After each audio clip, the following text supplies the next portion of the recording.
una respuesta que se convierte para todas nosotras en luz, que ilumina nuestros discernimientos, en faro que ha de orientar nuestra... En síntesis, muy en síntesis, lo que he intentado transmitir en esta mañana ha sido la carta apostólica que el Papa en este año dedicado a la vida consagrada nos ha dedicado a todos los consagrados. Esta mañana la he centrado en los objetivos de la carta, que son 3. El primero mira al pasado, el segundo mira al presente y el tercero al futuro. Como bien sabemos, no tienen desperdicio las palabras del Papa. Entonces, me parecía que en este momento podíamos un poquito tomarnos el pulso de cómo hemos vivido desde el 30 de noviembre, que se abrió el año de la vida consagrada, cómo hemos vivido lo que el Papa nos transmite en estos objetivos y cómo los estamos viviendo. También, al ser un retiro de Adviento, me parecía a mí, que podía darnos pistas para vivir este tiempo en clave de Adviento. Y el día 8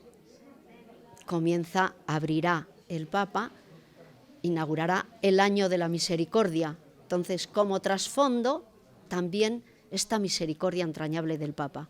Y todo ello entretejido con el hilo evangélico de Lucas 1:26 y siguientes, la Anunciación. El primer punto, el primer objetivo, se puede concretar o resumir en mirar el pasado con gratitud. Poner el acento en el cómo de la mirada, con gratitud. Y una persona que tiene una mirada desde el agradecimiento, como le ha ocurrido a María, es una persona que vive confiada, que vive dispuesta, que vive en pie. Y que no nos podemos quedar en lamentos, en pesimismos. Sería lo peor que le puede ocurrir en estos momentos a la vida consagrada. Y el Papa nos invita a cada familia carismática que recordemos nuestros inicios y el desarrollo histórico para dar gracias a Dios, no para quedarnos en lamentos. Hay una mujer que es María de Nazaret, que es la figura central del Adviento, que escucha la realidad de su pueblo, que no se queda en ella y que desde ahí ella está abierta, está dispuesta, y por eso el ángel la encuentra en esta disposición. Y en definitiva lo que ella escucha es que ese Mesías que están esperando y que el pueblo necesita, ella ha de ser la mediación. Y lo acepta, la humilde esclava, que así se define ella. En el segundo objetivo, vivir el presente, nos dice el Papa, con pasión. Y que nos preguntemos y nos dejemos interpelar por el Evangelio. Es un Papa que lo aterriza todo mucho, que no se conforma con generalidades. Y entonces nos dice, ¿cómo me dejo interpelar por el Evangelio? ¿Cómo la aterrizo yo en mi vida? Claro, eso pone muchas concreciones, muchas patitas al cada día de todas y cada una de nosotras, de cualquier persona. Y Santa Teresa dice, solo el amor es el que da valor a todas las cosas. Por eso el Papa también nos dice que nos preguntemos pues nuestro primer y único amor. Y esto lo tenemos que hacer hasta el final de nuestros días. También el Papa nos interroga sobre la misión de la vida consagrada, tan importante. Seguimos en misión. Y volviendo la mirada a María de Nazaret, hay un rasgo que es el que Dios, el Padre, elige para la misión de María, que es el ocultamiento, el descentramiento. Y desde aquí sale ella para llevar adelante la misión que se le ha confiado. Esto tiene mucho que decirnos a la vida consagrada. Ocultamiento, descentramiento, pero para nada se opone a lo que el Papa nos dice y pide continuamente. Hay que salir, hay que oír, atender, escuchar, implicarnos en las necesidades de la sociedad, del mundo. Y Dios elige para una misión tan sublime como es la salvación a una mujer no significativa. No, vivía en una aldea sin relieve social. Lo significativo de María es que deja a Dios hacer en ella. Por eso, cuando en la Anunciación se le pide una respuesta, ella responde con una pregunta, pero a esa pregunta hay otra respuesta que es un misterio, y lo que hace es abrazar el misterio. María abraza el misterio porque se siente abrazada por Dios. E inmediatamente a su hágase actúa el Espíritu para que el Hijo exprese también en su naturaleza humana la misericordia del Padre.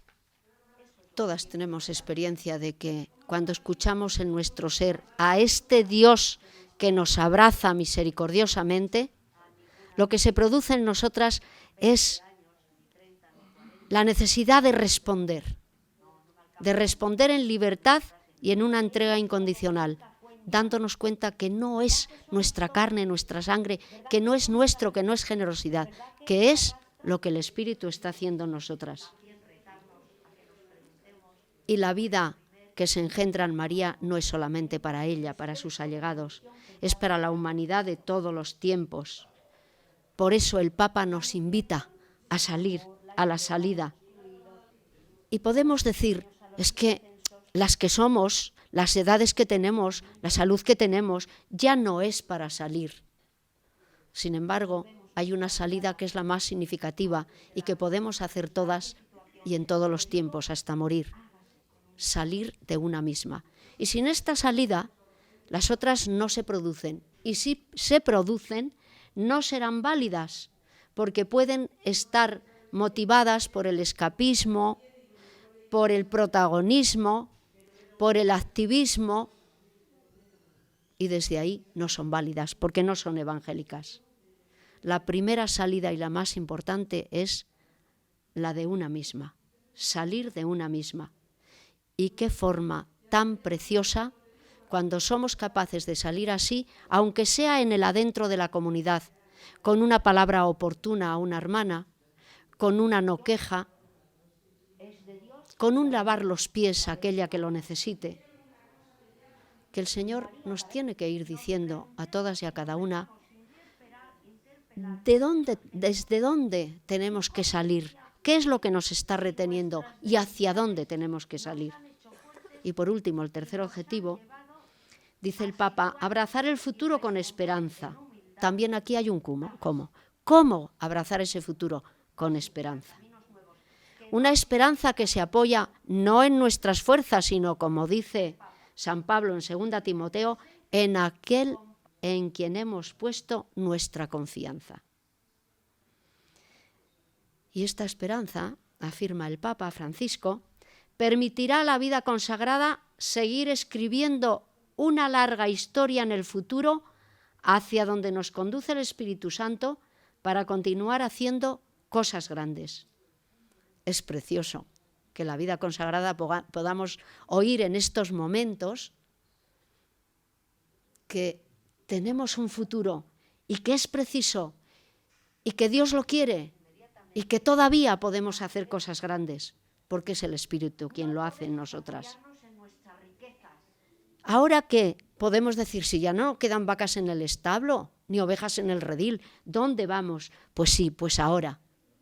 Ahora el Señor nos llama a abrazar un futuro con esperanza, no con lamentos. En el pueblo de Israel hay una mujer, María de Nazaret, abierta a los cambios.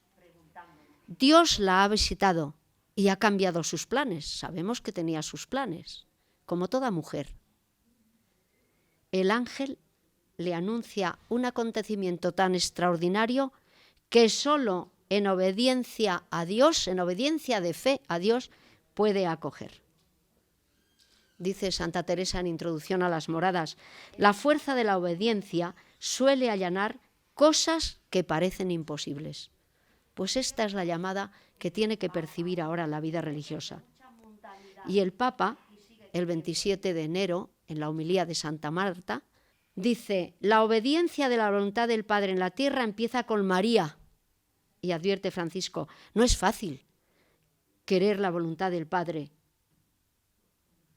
Y con ese estilo suyo preguntó, ¿rezo yo para que el Señor me dé ganas de hacer su voluntad? ¿O busco mis compromisos porque tengo miedo a esa voluntad de Dios? Nosotras podemos llenarnos de tareas, de compromisos, pero nuestros. Por si acaso llega el Señor y dice, mira, te necesito en esto y en esto, que no hace falta que sean cosas grandes, sino sencillas, pero no es lo que yo quiero. Ahí hay un peligro y eso nos puede atrapar. Y continúa el Papa con una propuesta en esta línea de la voluntad de Dios. Dice él, rezar para querer seguir la voluntad de Dios sobre mí, sobre mi vida. Rezar para conocer esa voluntad y una vez conocida, rezar para que vaya adelante con la voluntad de Dios. Es decir, nos marca todo un proceso, porque acoger la voluntad de Dios supone oblación. No es fácil. Y a esto no se llega luchando ni con puños, sino rezando, adorando, como le dice San Francisco al hermano Rufino en sus tentaciones. No llegarás a ello luchando, sino rezando. Y expresaba también Francisco, el sacrificio más agradable a Dios es la ofrenda de la propia voluntad para hacer la voluntad del Padre. Esto, hacer la voluntad de Dios, no es un día, es para siempre y hasta morir. Compromete toda la vida y toda nuestra vida. María cumplió la voluntad de Dios en lo cotidiano, en lo sencillo, en el cada día. Y eso fue lo que le permitió que cuando llegó la hora suprema, la hora de la cruz, la muerte del Hijo, ella pudiese también, al igual que el Hijo, pronunciar un hágase.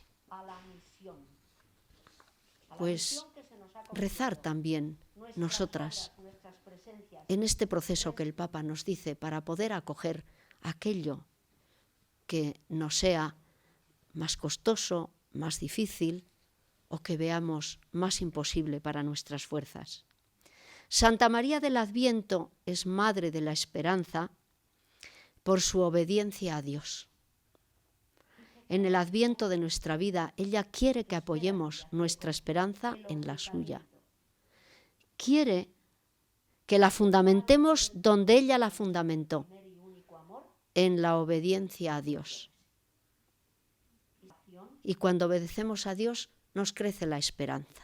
En nosotras, en nuestras comunidades, en nuestras congregaciones, en la Iglesia, y hasta esperamos que un día el mundo sea más fraterno, sea más justo, se terminen las guerras. Que en este Adviento también la palabra se encarne en nosotras, para que se encarne en nuestras comunidades y así seamos reflejo de la misericordia de Dios en este mundo tan necesitado de ello. Y entonces el milagro de la fraternidad será posible en el mundo. Este es un tiempo de espera, de escucha, de dejar hacer al Espíritu, que eso significa el tiempo de Adviento, y no de puños, sí de disponerse como María. Que el Señor nos lo conceda. Sino dejar a Dios hacer. Dejar que Dios haga en ella.